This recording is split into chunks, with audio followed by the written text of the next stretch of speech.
Hello everyone, this is Professor Eldridge.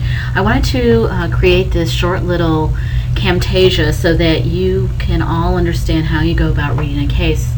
And I went ahead and I chose the native village of Kivalina case since we have that coming up in the week 2 assignments. What I want you to do is when you first open the case, you're going to look at what is called the case style, and that is actually the name of the case, which is Native Village of Kivalina in City of Kivalina versus ExxonMobil Corporation. Then what you see below that, under where the information of the United States District Court appears, you see what is actually called the citation, and this is the citation. Excuse me. Now there are different citations. One citation is for the Federal Supplement 2nd edition. Another citation is the actual Lexis database citation, and then you have other citations as well. Then underneath that you can see where the case was actually filed in the appellate court and then decided. As you can see, it was filed on September 30th and actually is showing decided on September 30th, 2009.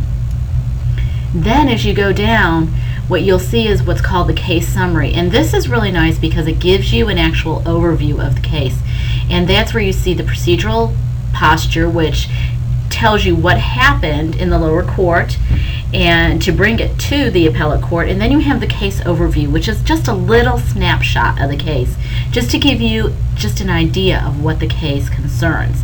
And then at the bottom you have the outcome, and the outcome basically tells you how the court actually ruled in the particular case. So then what you want to go down past is the head notes. Now head notes are legal terms that allow attorneys and paralegals and other legal staff to look at a case if they're looking for something in particular and be able to go to that case and say, oh, okay, this says exactly what I needed to say under the head note, or no, that's not what I'm looking for.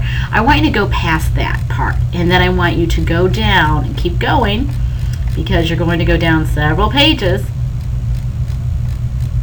to the part that is labeled opinion. And that's where you want to start reading about the case, because that's the actual court's opinion. And the opinion is where the court states its knowledge of what happened in the lower court, why the case came to the appellate court, and it will also discuss the issues involved in the appellate part of the case and how the court is going to rule and the basis for the court's ruling. So that's what the opinion tells you. That's what you're looking for. So when you're reading the case, you want to go ahead, take a look at that snapshot in the first part that gives you the procedural history of the case, tells you a little bit about the case and how the court held. Then you want to go past the footnotes down to the actual part of the case where it has the opinion, and that's what you're going to concentrate on. You're going to read that part of the case for your assignment regarding briefing the Kivalina case. And you want to look for key terms. You want to look for what the court states are the questions in the case. You want to look for where the court states its holding is. And you have to go through the entire case, because sometimes it's not readily available. But oftentimes if you look for those key words that say question or the issue in this case, and then it talks about at the end, once it's gone through its determination, it states what the holding is. And in between, you will find the reasoning behind the holding. So go ahead and please look up the case in the Lexis database. You can do it easily by just punching in the citation once you get to that, the correct